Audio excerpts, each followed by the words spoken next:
ઈસુના જીવંત અને પવિત્ર ત્રિએક નામમાં વાલા ભાઈઓ અને બહેનો, આપ સર્વને લોગોસ બાઇબલ સ્ટડી તરફથી હું પ્રેમી સલામ પાઠવું છું.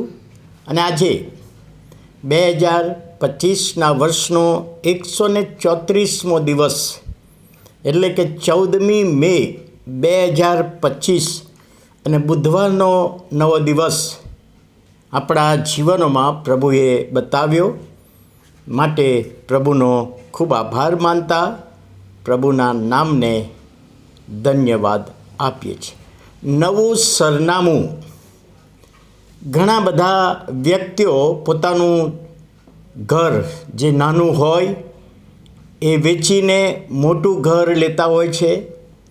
ઓછી સગવડવાળું ઘર હોય એ વેચીને સારી સગવડવાળું ઘર લેતા હોય છે અને જાહેર ખબર આપતા હોય છે કે અમારું સરનામું હવે બદલાયું છે, હવે અમે આ સરનામે મળીશું.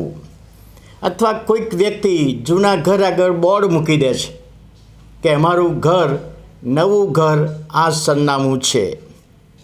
જો આ બાબતને આપણે આત્મિક બાબતોમાં લઈએ, સરનામું બદલાયાની બાબત જો આત્મિક બાબતોમાં લઈએ તો 2 કોરિન્થી 5મો અધ્યાય અને 8મી કલમ.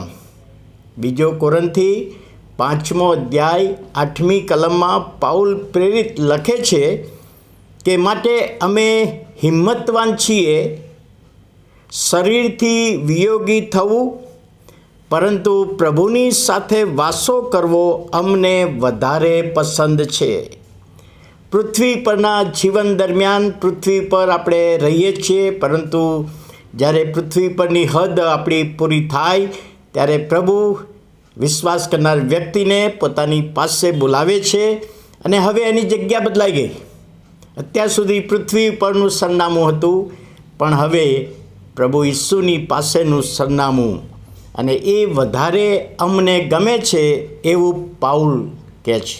પ્રભુના એક સેવક વોલ્ટર જેઓ પાળક તરીકેની સેવા કરતા હતા અને 34 વર્ષની નાની ઉંમર એકદમ સિરિયસ થઈ ગયા. દવાખાને દાખલ કરવામાં આવ્યા. તેમના મરણની છેલ્લી મિનિટોમાં તેમના ભાઈ તેમની પાસે હતા અને જ્યારે એમના ભાઈએ કહ્યું કે વોલ્ટર, તું આરામ કર, અને વોલ્ટર પાળક સાહેબે કહ્યું કે હવે તો મારે આરામ પ્રભુના ઘરમાં કરવાનો છે.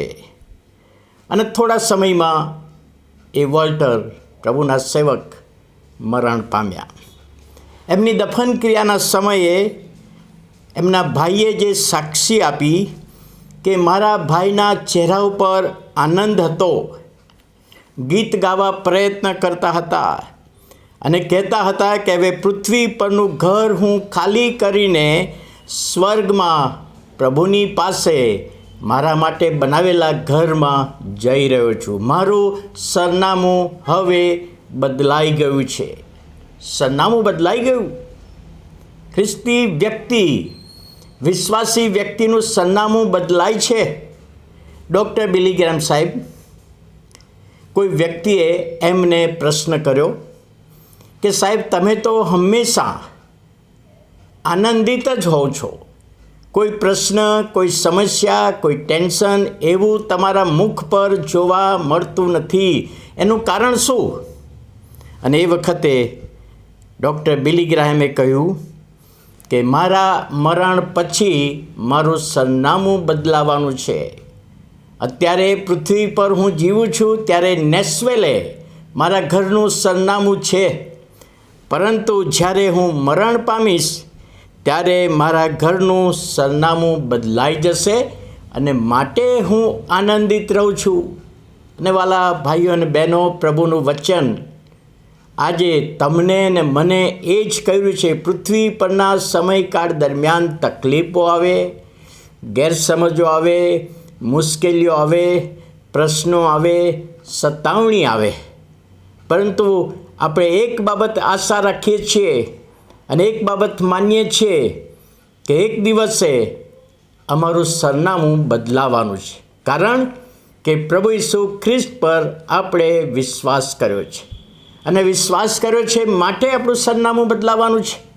અને એ સરનામું કાયમનું છે. પૃથ્વી પરનું, આપણા ઘરનું, આપણી સોસાયટીનું, આપણા ફ્લેટનું સરનામું એ ટેમ્પરરી છે.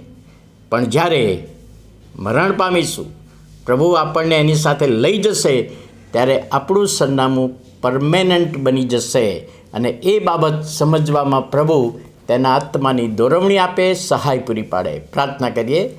વાલા પ્રભુ, અમે તમારો આભાર માનીએ છીએ, તમારા પવિત્ર નામને ધન્યવાદ આપીએ છીએ નવા દિવસની ભેટને માટે.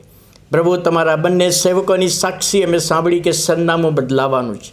અને પ્રભુ, તમારા વચનોમાં અમને ખાતરી આપી છે કે તમારા પર વિશ્વાસ કર્યો છે માટે મરણ પછી અમે તમારી સાથે હોઈશું. અને આ બાબત સમજવામાં આત્માની દોરવણી આપો. ઈસુ પ્રભુના નામમાં સાંભળો, માન્ય કરો. આમેન.